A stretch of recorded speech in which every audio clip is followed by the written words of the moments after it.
of complex compounds. Nomenclature of complexes. ठीक है। अब बच्चों नोमेनक्लेचर में बेसिकली यहाँ दो वर्ड्स अधिकतर मिलेंगे, एक एटाइन होगा और एक एनाइन होगा। इनके नाम लिखने होंगे, एटाइन और एनाइन। ठीक, जनरल लॉजिक है, कहीं पे भी कैटाइन जो होता है उसका नाम पहले लिखा जाता है। Cation is named first followed by anion. ठीक है, आप एक जनरल रूल फॉलो करते हैं कि कभी भी कैटाइन एनाइन दोनों मौजूद हो तो पहले नाम किसका लिखा जाएगा, cation. Is it clear? Example देखते हैं, जैसे ये है, आप इसका नाम पढ़ें तो ये NH4 क्या पढ़ा जाता है, अमोनियम क्लोराइड। तो ये अमोनियम पहले पढ़ा, ये कैटाइन था, फिर क्लोराइड पढ़ा, एनाइन था। अब मैंने ये लिखा है CH3COON। भले ही मैंने लिखा कैसे है, लेकिन नाम आप क्या पढ़ोगे, सोडियम। तो पहले आपने इसका नाम लिखा, तो cations are named first followed by anion. पहला पॉइंट आ गया आपका, cations are named first followed by anion. ठीक है, बेसिकली बच्चों कैटाइन का मतलब क्या है, जो इलेक्ट्रॉन डोनेट कर रहे हैं। ठीक है, इलेक्ट्रॉन डोनेट करने वाले कैटाइन होते हैं। ठीक, डोनेट दान करने वाले, तो दानियों का नाम पहले ही आता है, और इलेक्ट्रॉन लेने वाले विकारी हो गए, तो विकारियों का नाम बाद में आएगा। तो दानियों का नाम पहले है, विकारियों का नाम बाद में है। Cation named first followed by anion. ठीक है, पहला पॉइंट क्लियर है बेटा, पहला पॉइंट सबको। सेकेंड पॉइंट बच्चों, अगर हम इस स्फीयर की बात कर रहे हैं, चाहे ये कैटाइन हो या एनाइन, इससे मतलब नहीं, अगर ये स्फीयर है और इसका नाम लिखना है कोऑर्डिनेशन स्फीयर का, अगर हम इसका नाम लिख रहे हैं, इसके अंदर हमें दो चीजें मिलती हैं, सेंट्रल मेटल और एक लीग, इन दो का नाम लिखना है। अब इन दोनों में जो रिलेशन है वो ये लिगेंड सेंट्रल मेटल को लोन पेयर डोनेट करते हैं, ये हमें पता है। तो कोऑर्डिनेशन स्फीयर में हमें दो चीजों का नाम लिखना है, एक लिगेंड और एक सेंट्रल मेटल।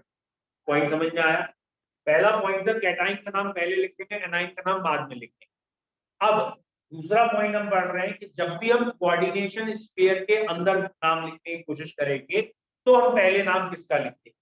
तो कोऑर्डिनेशन स्फीयर के अंदर ये दानी और ये विदानी, तो in coordination sphere ligands are named first.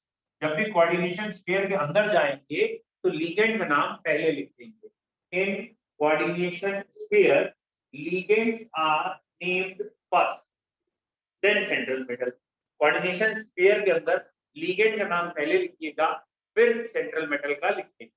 In coordination sphere ligands are named first then central metal. बोलो बेटा, क्लियर है अब यहाँ तक? स्फीयर के अंदर लिगेंड्स का नाम लिखना है। ठीक है बच्चों, लिगेंड्स का नाम लिखने के लिए 4 या 5 सब पॉइंट्स। लिगेंड्स के नाम के क्या सब पॉइंट्स हैं? सबसे पहले आप लिगेंड देखेंगे कि लिगेंड कौन सा है चार्ज के हिसाब से। तो सबसे पहले लिगेंड को चार्ज के हिसाब से देखिएगा कि वो न्यूट्रल लिगेंड है, कैटाइनिक है या एनाइनिक है। अगर वो एनाइनिक लिगेंड होगा तो उसका नाम का एंडिंग लेटर O होगा। अगर वो न्यूट्रल लिगेंड होगा तो उसका नाम एज सच होगा। और अगर पॉजिटिव लिगेंड होगा जो कि रेयर है, उसके आखिरी में EM लगाएंगे। तो सबसे पहला काम लिगेंड देखते ही नाम सोचेंगे कि किस लिगेंड का नाम हमें क्या लिखना है। एनाइनिक लिगेंड का नाम का आखिरी लेटर O, न्यूट्रल का ये और पॉजिटिव ये। यहाँ तक तो क्लियर है? अब आपको समझ में आ गया इस लिगेंड का नाम ये। सपोज अगर वो लिगेंड वहां पे 2 बारी, 3 बारी, 4 बारी, 5 बारी, 6 बारी, ज्यादा आएगा नहीं, तो आप रिपीटिंग वर्ड यूज कर लेंगे। 2 बारी के लिए बाई या डाई, ठीक है, 3 बारी के लिए ट्राई, 4 के लिए टेट्रा, 5 के लिए पेंटा और 6 के लिए हेक्सा। बोलो क्लियर है? तो डाई, ट्राई, बाई भी लिखा जाता है, ठीक है, डाइअमीन, ट्राइअमीन ऐसे वर्ड होंगे, तो ये रिपीटिंग वर्ड डालना। अगर लिगेंड एक ही है लेकिन वो रिपीट हो रहा है तो आप रिपीटिंग वर्ड उसके नाम के आगे लगा। लेकिन ये वाले रिपीटिंग वर्ड कई बार पहले से नाम में प्रेजेंट होते हैं, जैसे EN का पूरा नाम क्या है, इथेन 1,2 डाइअमीन नाम है, या इथाइलिन डाइअमीन नाम, तो नाम के अंदर ही डाई लगा। तो अगर किसी के नाम के अंदर ही इथेन 1,2 डाइअमीन है, ये डाई नाम के अंदर ही है, तो ऐसे नाम को ब्रैकेट में लिखा जाएगा। और अगर वो रिपीट करेगा तो यहाँ रिपीटिंग वर्ड बाई की जगह बिस, यानी 2 आ रहा है, 2 की जगह क्या लिखेंगे, बिस। 2 की जगह बाई या डाई नहीं लिखेंगे, बिस लिखेंगे। और 3 बार रिपीट हो रहा है तो ट्रिस लिखेंगे। पहले 3 पॉइंट ये क्लियर है, पहले हम यहाँ तक लिखेंगे फिर आगे बढ़ेंगे। नेक्स्ट पॉइंट लिखते हैं, सेकंड। पहला पॉइंट था हमारा कैटाइन्स आर नेम्ड फर्स्ट, या cation is named first followed by A9. दूसरा पॉइंट था इन द कोऑर्डिनेशन स्फीयर। तो इन द कोऑर्डिनेशन स्फीयर को अंडरलाइन कर लेना, ये भूल जाते हैं कि अब जो पढ़ रहे हैं वो कोऑर्डिनेशन स्फीयर के अंदर के लिए पढ़ रहे हैं, बाहर के लिए। इन the coordination sphere ligands are named first. In the coordination sphere, ligands are named first, followed by central metal. Coordination sphere के अंदर पहले लिगेंड का नाम लिख देंगे, फिर सेंट्रल मेटल का। In the coordination sphere ligands are named first followed by central metal as follows. अब लिगेंड के लिए भी 5 पॉइंट है। पहला पॉइंट लिखेंगे सब पॉइंट में, the name of anionic ligand ends with letter O। जितने भी एनायनिक लिगेंड हैं उनका आखिरी लेटर O होना चाहिए। The name of anionic ligand ends with letter O। अगर कोई एनायनिक लिगेंड है उसका आखिरी लेटर O होगा, ठीक है। The neutral ligands are named as such. Neutral ligands are named as such, याद आया बेटा क्या, एक्सेप्ट 4। न्यूट्रल लिगेंड ऐसे ही लिखे जाते हैं 4 को छोड़ के। कौन से 4? वाटर को क्या लिखते हैं, एक्वा। NH3 को क्या लिखते हैं, अमीन। CO को कार्बोनिल और NO को नाइट्रोजन। तो यहाँ एक्सेप्ट 4 लिख लो, वो आपको याद आना चाहिए, 4 एक्सेप्शन है, ठीक है। तो name of anionic ligand ends with letter O, name of neutral ligand are written as such except 4। तो एक्सेप्ट 4 में याद आ गया तो अच्छा है, पॉजिटिव की जरूरत नहीं है, अगर लिख लिया तो अच्छी बात है, पॉजिटिव आएगी। Second point, if a ligand is present more than one time, अगर एक ही लिगेंड एक से ज्यादा बारी प्रेजेंट है, if a ligand is present more than one time, अगर एक लिगेंड ज्यादा बारी प्रेजेंट है, then for its repetition di, tri, tetra, di, tri, tetra, penta, etc. words are used. अब ये कॉमन सेंस है, ये किसके लिए डाई आता है, किसके लिए हेक्सा आता है, वो आपको पता है, ठीक है। नेक्स्ट पॉइंट, थर्ड पॉइंट, बेटा अगर आपको कभी भी लिगेंड का नाम ऐसा लगे कि वो 2 अलग अलग शब्दों से मिलकर बना है, ठीक है, तो बेटर रहता है इस नाम को ब्रैकेट में लिखना। और ब्रैकेट वाली चीजें जब भी रिपीट करेंगी तो आप बाहर बिस या ट्रेस लगा के रिपीट दिखाएंगे, ठीक है। अगर लिगेंड का नाम आपका ऐसा आ रहा है जैसे साइक्लोपेंटा डाइइनाइल, तो यहाँ पे एक वर्ड पेंटा रिपीटिंग है, एक डाई रिपीटिंग है, तो एक तरीके से रिपीटिंग वर्ड अपने अंदर पहले से ही, और ये नाम टुकड़ों में आ, तो ऐसे लिगेंड को हमेशा काय में लिखेंगे, पैरेंथेसिस या ब्रैकेट में। और अगर ये वाला ग्रुप, जैसे ये मैंने जो बनाया है ना, ये इस आयन को कहते हैं साइक्लोपेंटा डाइइनाइल, और यहाँ बीच में आयरन होता है। साइक्लोपेंटा डाइइनाइल 2 बारी है और ये आयरन इसका नाम लिखता है, तो इस चीज को साइक्लोपेंटा डाइइनाइल का, ये चीज 2 बारी है, तो 2 बारी के लिए बाहर क्या लिखोगे, बेस, और उसके बाद जो भी आगे वर्ड है वो बात की बात है। फिलहाल साइक्लोपेंटा डाइइनाइल क्योंकि 2 बारी था इसलिए बेस लिखा, अगर एक बारी होता कुछ नहीं लिखा जाता, 3 बारी होता ट्रेस। इज इट क्लियर, लिख लीजिए पॉइंट करके। if the name of ligand are repeating word, if the name of ligand are repeating word, उसमें पहले से repeating word है, ठीक है, repeating word, then it must be written in parenthesis then it must be written in parenthesis, उसे एक small bracket में लिखना चाहिए, then it must be written in parenthesis and for its repetition, अगर बेटा उसका repetition हो, and for its repetition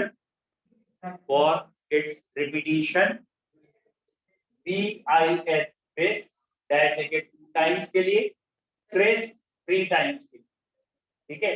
bis और trace words are used, अगर 2 बारी आएगा bis, अगर 3 बारी आएगा तो trace यूज करेंगे।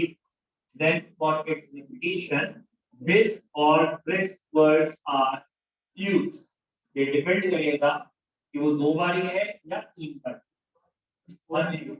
बेटा तुम्हारे लेवल में नहीं है क्योंकि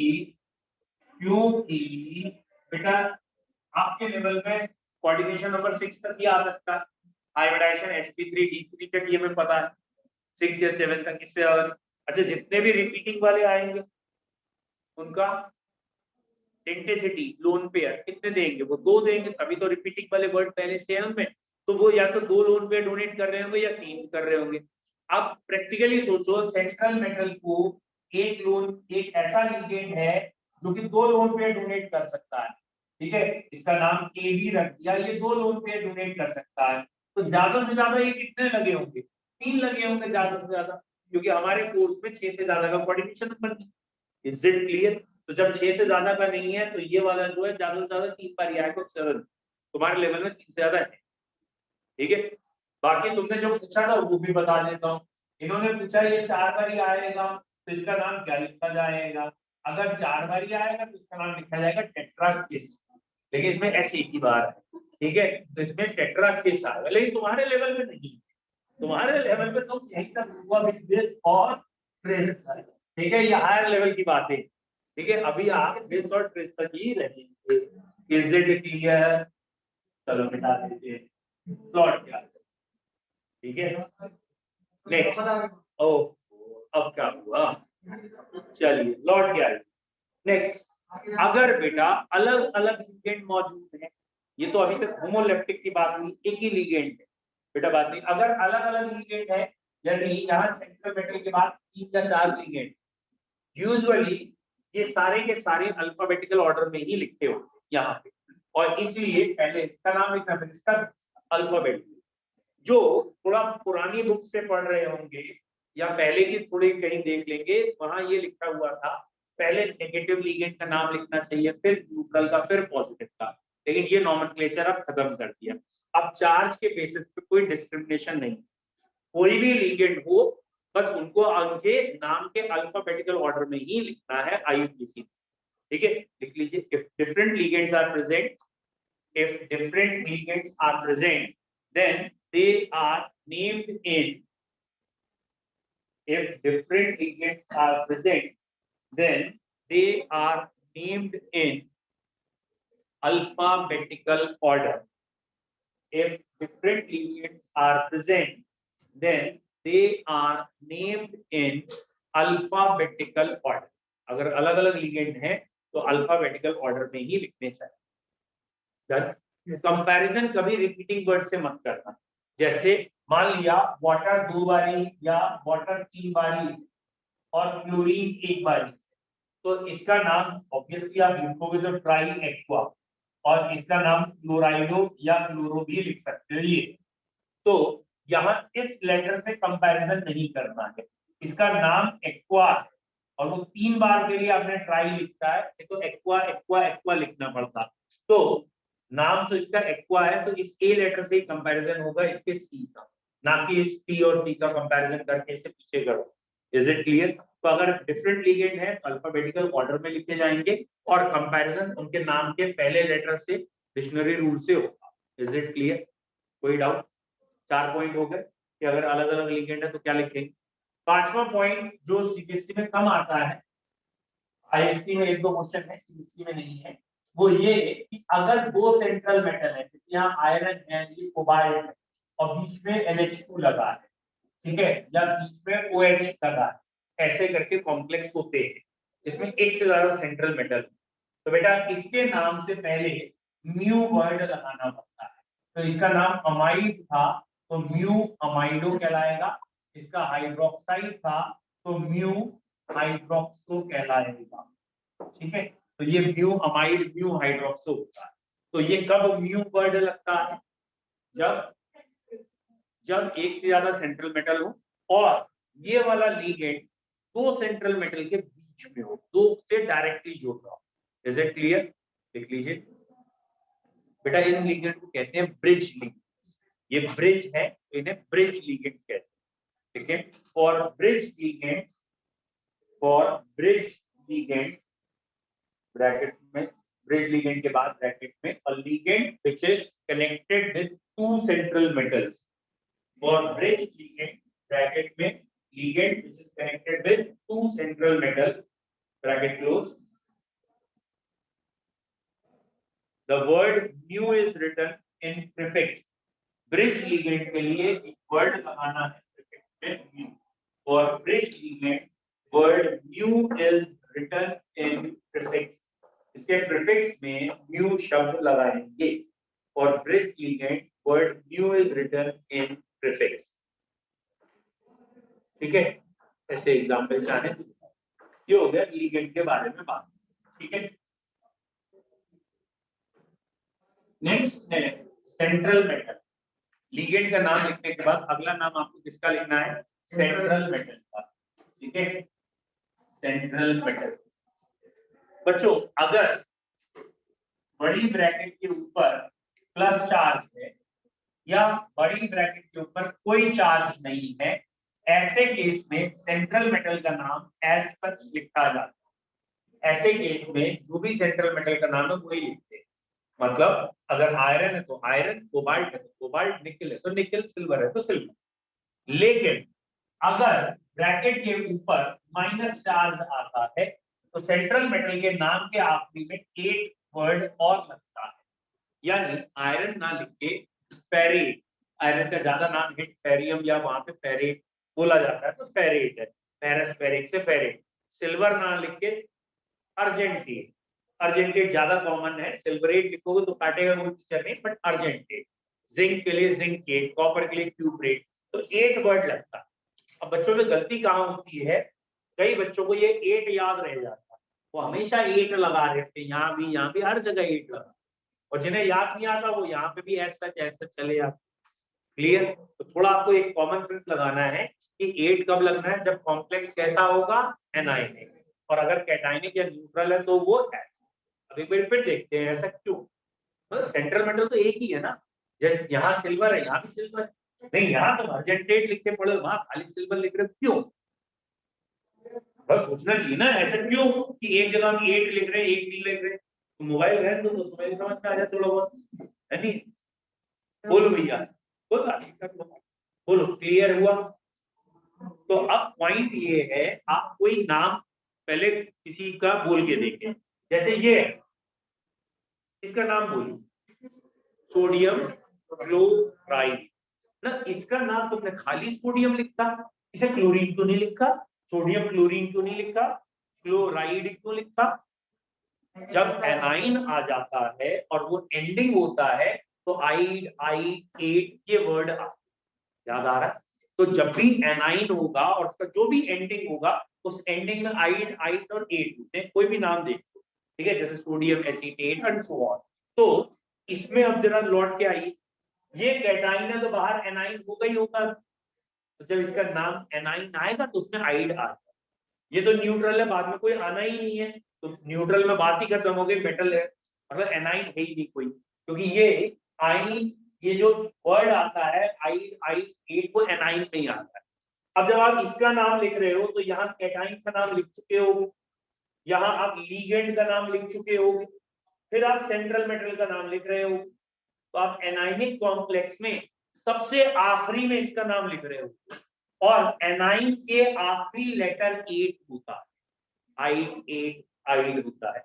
तो क्योंकि ये एनाइन का सबसे लास्ट वर्ड आ रहा है इसलिए 8 लगा रहा है। यहाँ एनाइन है ही नहीं पहले, सॉरी ये एनाइन है इसमें हो गया, यहाँ एनाइन है ही नहीं, तो जहां एनाइन आएगा वहां जो लास्ट लेटर होगा बस उसी में 8 लगा। Is it clear? पॉइंट समझ में आ गया है? तो इसलिए यहाँ 8 लगाना यहाँ। इसका कोई लेना देना नहीं है। कई बार बच्चे अभी थोड़ी देर में आप भी करोगे कि इसका ऑक्सीडेशन नंबर निकालेंगे, +1 आ रहा है, +3 आ रहा है, कभी कभी 0 भी आएगा। कहोगे अरे प्लस में ऑक्सीडेशन नंबर था इसलिए एज सच। बेटा ऑक्सीडेशन नंबर तो यहाँ भी प्लस में ही आए, तो इसके ऑक्सीडेशन नंबर से ये 8 वर्ड नहीं है। ये पूरे ब्रैकेट के ऊपर चार्ज है। पूरी ब्रैकेट अगर एनाइनिक होती है तो सबसे लास्ट वन यही होता है और लास्ट वन के आगे 8 लगाना। Is it clear? लिख लीजिए, हेडिंग है central metal for anion for cationic and neutral complex. पहले कैटाइनिक और न्यूट्रल के लिए लिख रहे हैं। For cationic and neutral complex the name of central metal is written as such. For cationic and neutral complex the name of central metal is written as such. जो नाम है वही लिख, ठीक है। फॉर एनाइनिक कॉम्प्लेक्स, जब anionic complex आएगा, for anionic complex, बोलो बेटा अब क्या आएगा? For anionic complex word 8 is written after the word 8 is added to name of central metal. Word कह दो या letters 8 are added after central metal, ठीक है। 8 लगाना है सिंपली। आई होप सो आपको रीजन क्लियर हो गया हो कि सेंट्रल मेटल में 8 इन दोनों जगह क्यों नहीं लगाया गया और इस जगह क्यों लगाया। नेक्स्ट, इसका लिखने के बाद, सेंट्रल मेटल लिखने के बाद ऑक्सीडेशन स्टेट लिखी जाती है रोमन नंबर्स में पैरेंथेसिस। 1 है तो ऐसे लिखिए, 2 है तो ऐसे लिखिए, 5 है तो ऐसे लिखिए, 6 है तो ऐसे लिखिए, रोमन नंबर्स में लिखी जाती है, ठीक है। After the name of central metal its oxidation state is written in parenthesis after the name of central metal के नाम के बाद after the name of central metal its oxidation state is written in parenthesis and Roman numeral, in parenthesis and in Roman numbers में लिखना है। Next point note करके बेटा, bracket के बाहर, ठीक है, ये पॉइंट बुक में नहीं है, मतलब ये खाली बार बार पढ़ के आपको भी लगेगा इस चीज से गलतियां होती हैं इसलिए बताया जा रहा है। ब्रैकेट के बाहर जनरली आयंस प्रेजेंट होंगे, generally except one case water. Water को छोड़ दो तो बाकी ब्रैकेट के बाद सिर्फ आयंस होंगे। तो ये आयन है ब्रैकेट के बाहर, तो इसका नाम पोटेशियम लिखा जाएगा। ब्रैकेट के बाहर कभी कोई रिपीटिंग वर्ड नहीं लिखेंगे, ट्राई पोटेशियम कभी नहीं। या ये वाला कॉम्प्लेक्स बाई चांस सपोज ये आयरन का कोई कॉम्प्लेक्स और आयरन फेरस में है तो यहाँ 2 आ गया है तो ये 2 नहीं लिखते। तो ये एक बहुत बड़ी मिस्टेक होती है कि यहाँ ट्राई पोटेशियम, ट्राई आयरन ये सब लिखते हैं, इनके लिए कोई भी रिपीटिशन शो नहीं कर। Is it clear? It is just simple as, अगर मैं आपसे पूछूं बेटा कैल्शियम क्लोराइड का फॉर्मूला बता, क्या है फॉर्मूला, तो फिर आपका आंसर ये होगा। कैल्शियम फॉस्फेट बताओ, तो आपका आंसर ये होगा। तो हम कहेंगे यहाँ तुमने क्यों नहीं कहा भैया ट्राई कैल्शियम ट्राई फॉस्फेट, यहाँ तुमने कहा ही नहीं कैल्शियम ट्राइक्लोराइड। तो ये जो चार्जेस की वजह से क्रॉस मल्टीप्लाई करके कंपाउंड बनते हैं उसमें अंडरस्टूड होता है इसका रिपीटिंग वर्ड क्या। Is it clear? तो इसलिए यहाँ रिपीटिंग वर्ड नहीं बताने हैं, चाहे ये या ये, क्योंकि ये वैलेंसी से क्रॉस मल्टीप्लाई करो। क्या समझ में आ रहा? ये रिपीटिंग वर्ड हमें, अब इसमें सतर्क रहना। तुम यहाँ नहीं बता रहे हो रिपीटिंग वर्ड, ये तुम्हें मालूम है ना, यानी जो IUPAC नेम लिखा होगा उसमें ये रिपीटिंग वर्ड नहीं होंगे। कई बार उल्टा क्वेश्चन आ जाएगा, वो IUPAC नेम दे देगा और कहेगा कॉम्प्लेक्स का फॉर्मूला बनाओ, तो फिर ये वो नहीं लिख के देगा, ये कॉम्प्लेक्स में चार्ज बैलेंस करके क्रॉस मल्टीप्लाई करके खुद लिख। तो अधिकतर IUPAC नेम से जब फॉर्मूला बनाना होता है तो मैक्सिमम बच्चे ये वाले नंबर छोड़ा कि उन्हें याद ही नहीं रहता कि अरे ये क्रॉस मल्टीप्लाई करके। क्लियर है? तो पहला नोट का पॉइंट आ गया, repeating words for the ions present in ionization sphere, repeating words for the ions present in ionization sphere, repeating words for the ions present in ionization sphere are not mentioned. Are not mentioned. ठीक है, तो यहाँ simple भाषा में mention not. ठीक है, clear कहते हैं मेंशन नॉट, ये कई बार बोला हो। ठीक है, लेकिन अगर बाहर वाटर लगा, ये ऐसे लगा, अगर तुमने बाहर वाटर है तो उसके लिए वर्ड जो लगाओगे आप हाइड्रेट, और ये बताना पड़ेगा ये कितने हाइट, क्यों क्यों क्योंकि ये किसी चार्ज से बैलेंस तो होगा नहीं, ये तो आपको वैसे ही बताना पड़ेगा भाई 3 हाइड्रेट है या 2 हाइड्रेट है, तो डाई हाइड्रेट ट्राई हाइड्रेट लिखना पड़ेगा। तो वाटर जब भी आयनाइजेशन स्फीयर में हो तो हाइड्रेट लिखिए और उसके रिपीटिंग को बताइए। ठीक है, लिख लीजिए for H2O in ionization sphere, for H2O in ionization sphere, hydrate word is written. For H2O in ionization sphere, hydrate word is written. For H2O in ionization sphere, hydrate word is written. ठीक है बेटा, hydrate word is written and its repetition also mentioned. ठीक है, अगर इसका कोई repetition है तो भी मेंशन करना पड़ेगा, and it's repetition also mention. ठीक हुआ। अब बच्चों देखो सिंपल से स्टार्ट कर रहे हैं। ये पहला कॉम्प्लेक्स मैंने लिखा है क्योंकि वर्नर ने शायद सबसे पहले इसी पे काम किया था, तो इसका नाम अगर लिखना है तो सबसे पहले तय करें इसमें कैटाइन कौन है, एनाइन कौन है। आई होप सो कि आपको इजीली क्लियर हो, ये कैटाइनिक यूनिट है और ये एनाइनिक यूनिट है। कैटाइनिक यूनिट दिख गई, पोटेशियम कैटाइन में है और ये जो बड़ी वाली यूनिट है कॉम्प्लेक्स आयन है वो एनाइन। पहले यहाँ तक क्लियर है, कैटाइन एनाइन क्लियर है, कौन सा कैटाइन है कौन सा एनाइन। अब नाम लिखने से पहले एक काम कर लेना चाहिए, इसका ऑक्सीडेशन नंबर निकाल लेना चाहिए। तो यहाँ इसका ऑक्सीडेशन नंबर X तक था, पोटेशियम का +1 रखा जाता है, ग्रुप 1 का है, और 6 CN का -6 रखना है क्योंकि CN में -1 चार्ज होता है। यहाँ से -2 आया या X की वैल्यू 2 आ गई, तो यहाँ आयरन का ऑक्सीडेशन नंबर पहले निकाल लीजिए, आयरन का ऑक्सीडेशन नंबर 2। डन। सबसे पहले कैटाइन का नाम लिखना है, तो सबसे पहले आपने पोटेशियम लिख दिया है, क्योंकि ये 4 बारी है तो क्या लिखना है, कुछ नहीं भी नहीं लिखना, पोटेशियम ही लिखना है। कहीं ये ना हो कि कुछ भी ना लिखता, पोटेशियम जरूर लिखना है, तो पोटेशियम लिख दिया। डन। अब ब्रैकेट के अंदर आएंगे, यहाँ 2 महानुभाव बैठे हैं, एक आयरन और एक CN। पहले CN का नाम लिख देंगे, पहले लिगेंड को पहचानेंगे, पहचान लिया ये नेगेटिव वाला लिगेंड है तो नाम के आखिरी में O लिखना है। तो यहाँ साइनो इसका नाम है, साइनो एक कॉमन है, सी नहीं भी लगू तो चलेगा, ठीक है, ये बहुत कॉमन है।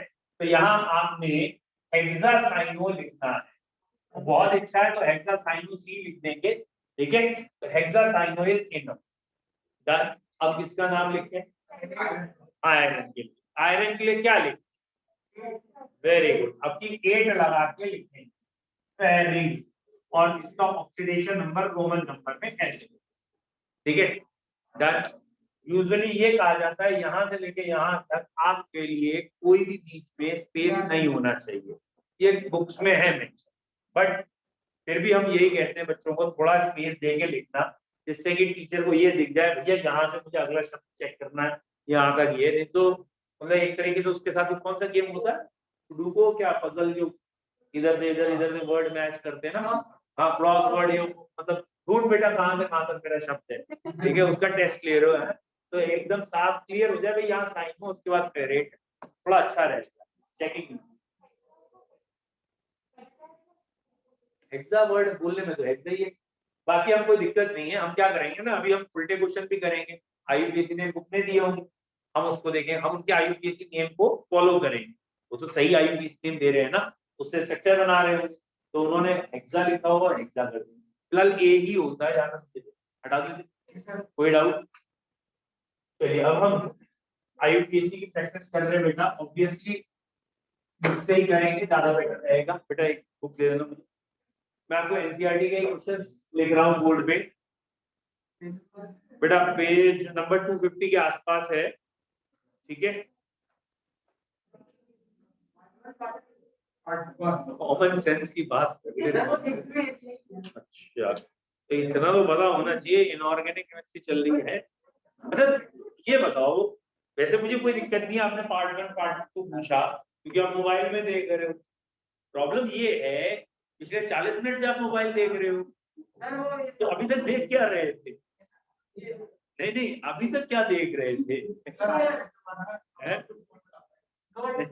चलिए देखिए, ये लिखा है बेटा कोबाल्ट अमोनिया 4 टाइम्स वाटर फिर Cl, बेटा बात नहीं, फिर Cl2। ये है कोबाल्ट अमोनिया 4 टाइम्स वाटर फिर Cl और ब्रैकेट के बाद Cl, इसका नाम पक्का वो। हाँ हाँ, ये तो रिवर्स दिया ना, it is a common sense practice करा रहे हैं, ठीक है? हमको किसी को यहाँ इनाम तो दे नहीं रहे हैं, मतलब आप क्या समझ रहे हो कि मैं ऐसे करूंगा, मैं बोलूंगा that's a terrific question, terrific, yes yes, बताए बताए, 10 rupees, 10 rupees, ये तो करने वाला नहीं, ठीक है? मैं यार तो कर नहीं रहा हूँ, 10 रुपए का इनाम आने वाला है, यस, फिर थोड़ी थोड़ी देर में, हाँ थोड़ी देर में नाटक तो करूंगा नहीं, इधर डाल हाँ बोलो।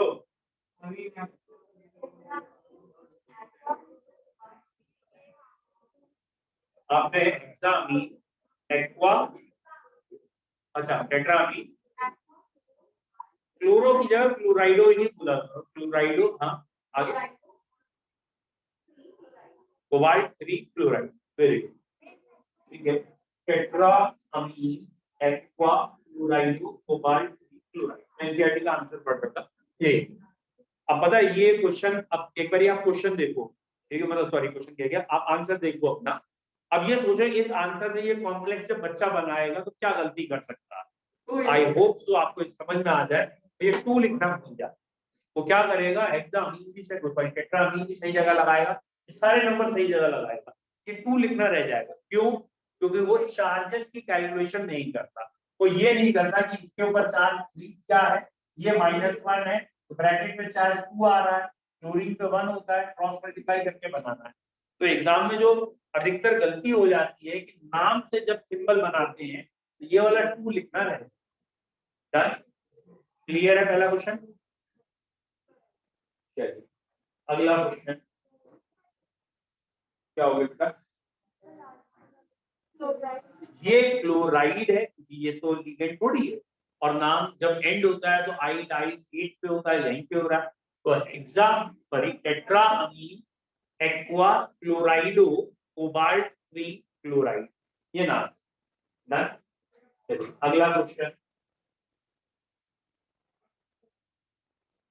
बेटा, मैं ना लंच के पीछे से दे रहा हूँ क्वेश्चन, एक्सरसाइज वाले बोल रहा हूँ, एक्सरसाइज में 9.7 है, उसमें है और सिंपल क्वेश्चन है 9.7 का second, platinum ammonia twice Cl, मैं लिख दे रहा हूँ, प्लेटिनम अमोनिया ट्वाइस Cl, फिर है CH3NH2, और CH3NH2 एक ही बार है और बाहर भी Cl, ये CH3NH2 एक ही बार है और बाहर भी Cl, बताइए।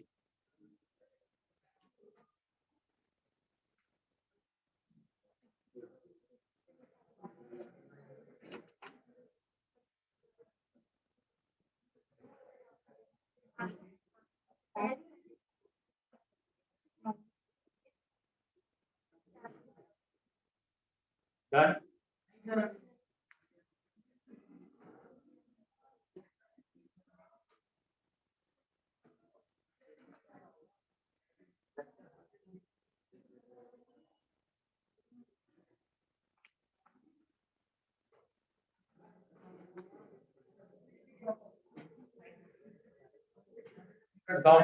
कर लिया, रुक जाओ, ये तो कितना बाकी में डिस्टर्ब है, सबका हो गया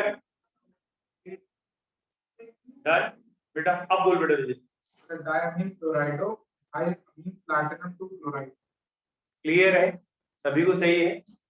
डन, सही बोला है। डायमीन से स्टार्ट करना चाहिए, डायमीन क्लोराइडो, और ये मिथाइल अमीन।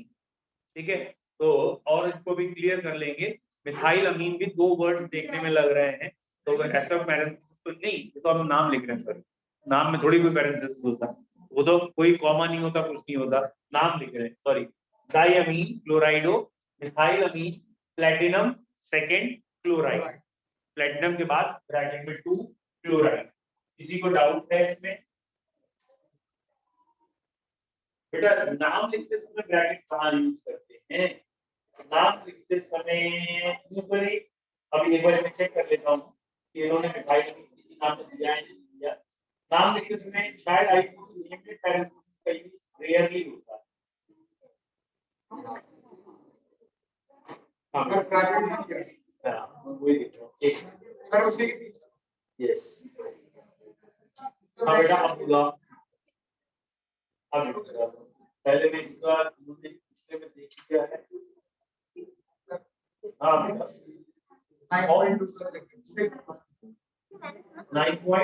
9.2 प्लस पार्ट में लिखा है क्लोराइडो ब्रैकेट में 9.2।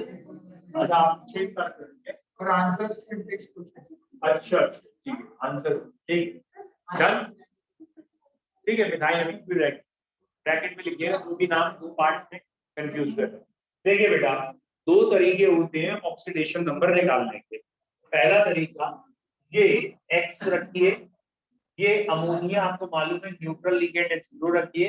मिथाइल अमीन एक न्यूट्रल मॉलिक्यूल है, 0 रखिए। क्लोरीन -1, ये -1, सबका एडिशन 0 और x की वैल्यू 2, तो इसलिए एक आंसर तो ये डन। सेकंड तरीका भी एक है ऑक्सीडेशन नंबर निकालने का, कि कुछ मेटल्स के कोऑर्डिनेशन नंबर और ऑक्सीडेशन नंबर पैरेलल चलते हैं, फिक्स है, कॉम्प्लीमेंट्री टू ईच अदर है, तो याद करो। मतलब ये हर जगह नहीं लगेगा, जब आपको कुछ नहीं समझ में आ रहा तभी लगाइएगा। जैसे मैंने आपको लास्ट टाइम एक टेबल बनवाई होगी, वही मैं दोबारा रिपीट कर रहा हूँ कि अगर जिंक है तो डायरेक्टेड है, जिंक का ऑक्सीडेशन नंबर 2 ही होगा, कोऑर्डिनेशन नंबर 4 ही होगा और कुछ नहीं, जिंक में और कोई होता ही। सिल्वर है, ऑक्सीडेशन नंबर 1 है, कोऑर्डिनेशन नंबर 2 है, सिल्वर में यही रहता है। प्लेटिनम है या निकेल है, इसका ऑक्सीडेशन नंबर 2 और coordination number 4, oxidation number 4 coordination number 6 हो जाता है। तो प्लेटिनम और निकेल में ऑक्सीडेशन नंबर 2 में 4 और 4 में 6, ठीक है। जैसे कोबाल्ट, कोबाल्ट थोड़ा सा कंफ्यूजिंग है, बट कोबाल्ट 3 में, या पहले कोबाल्ट अगर 2 होता है तो 4 ही रहता है, और 3 होता है तो 6 हो जाता है। कोबाल्ट में 2 में 4 और 3 में 6, लेकिन कोबाल्ट का एक आध जगह रेयर है, बट एक आध जगह 3 में ही, सॉरी 2 में भी 6 एक आध है, वैसे मैक्सिमम यही दिखेगा, ठीक है। आयरन का कोई लॉजिक है नहीं, उसे रहने ही देते हैं, ठीक है। आयरन मिलेगा आपको, लेकिन कोई खास फायदा नहीं है आयरन का, क्योंकि आयरन का अगर ऑक्सीडेशन नंबर 0 है तो 5 है, लेकिन 2 और 3 दोनों का ही कोऑर्डिनेशन नंबर 6 होता है। आयरन का चाहे 2 हो चाहे 3 हो, दोनों के लिए 6 होता है, ठीक है। तो अगर आपने जैसे इस क्वेश्चन में आपको पहले से याद होता प्लेटिनम है और आपको लिगेंड 4 लगे हुए दिख रहे हैं, तो ऑक्सीडेशन नंबर 2 आ रहा है। क्रोमियम में भी एक कोबाल्ट वाली स्ट्रेटेजी होती है, वैसे क्रोमियम में भी कोबाल्ट वाली स्ट्रेटेजी लगा सकते हैं कि क्रोमियम अधिकतर 3 में ही आता है, 2 में आएगा ही नहीं, 3 में आएगा 6 ही होगा, तो क्रोमियम का कोबाल्ट वाली स्ट्रेटेजी लगा के करनी चाहिए, ठीक है। आई होप तो बाकी और मेटल का निकल है। मैग्नीज का ऑक्सीडेशन नंबर 2, कोऑर्डिनेशन नंबर 6, ठीक है। लेकिन ये जनरलाइज है बेटा, हमेशा लगता है ये गारंटी, ठीक है। एक जनरलाइज है कि अधिकतर मेटल्स में ये कोऑर्डिनेशन। बोलो बेटा, कोई डाउट? चलिए अगला आईयूपीएसी ने, बेटा तो सारे अब सिंपल लगेंगे। कोबाल्ट या पोटाइन chlorine NO2Cl, cobalt ammonia 4 times chlorine NO2 और बाहर एक Cl। Cobalt ammonia 4 times chlorine NO2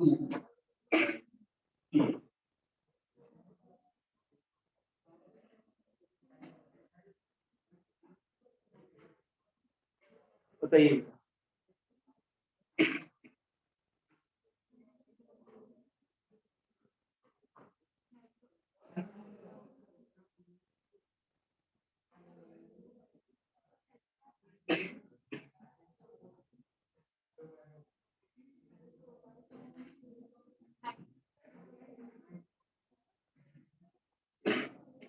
बोले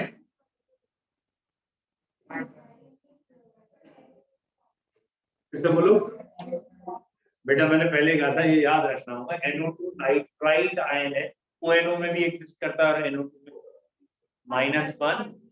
अरे KNO2 से नहीं, ये एल्काइल हैलाइड में नहीं याद आया? एल्काइल हैलाइड की सिल्वर नाइट्राइट से करते क्या बनता है? Potassium nitrite. NO2 में -1 चार्ज। बताइए डन, बोलो। अब नाइट्राइटो N नहीं बोला, यहाँ बोलना जरूरी था, ठीक है। यहाँ टेट्रामीन सही है, क्लोराइडो सही है, इसे नाइट्राइटो N बोलना पड़ेगा, ठीक है। ONO होता तो नाइट्राइटो को पढ़ा जाता, यहाँ नाइट्राइटो N पढ़ा जाएगा। ये हो गया tetrammine क्लोराइडो nitrito N cobalt 3 chloride, ठीक है। जरा ध्यान रखना, बाहर वाले क्लोरीन को सिर्फ ये क्लोराइड लिखेंगे, अंदर वाले को क्लोराइडोल। डन। नेक्स्ट अगला K3CrOH 3 times K3CrOH oxalate word है OH 3 टाइम्स। बताइए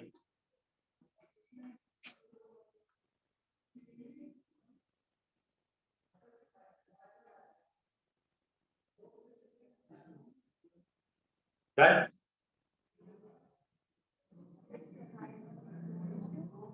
बेटा बात नहीं,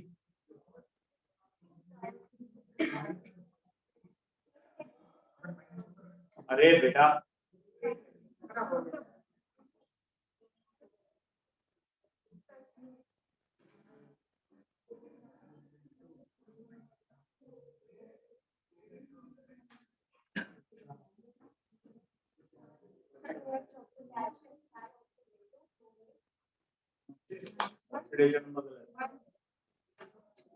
देखिए यहाँ पे आपने अगर देख लिया अब तक, ऑक्सिलेट में -2 होता है, तो 3 ऑक्सिलेट का चार्ज क्या हो गया? -6, यानी इन दोनों का मिला के +6 होना चाहिए, तभी तो न्यूट्रल होगा कंपाउंड। तो ये 3 है तो ये भी +3 होगी, तो इसका ऑक्सीडेशन नंबर 3। नेक्स्ट, अब आपका आंसर सही है, इसे खाली पोटेशियम लिखेंगे, इसे आप ट्राई ऑक्सिलेटो लिखेंगे, पोटेशियम ट्राई ऑक्सिलेटो, और इसे क्रोमेट लिख देंगे। तो यहाँ ये कई बच्चे क्रोमियम अभी भी लिख रहे होंगे, chromate third, potassium tri oxalato chromate third, तो यहाँ ये ध्यान रखना। Done, clear?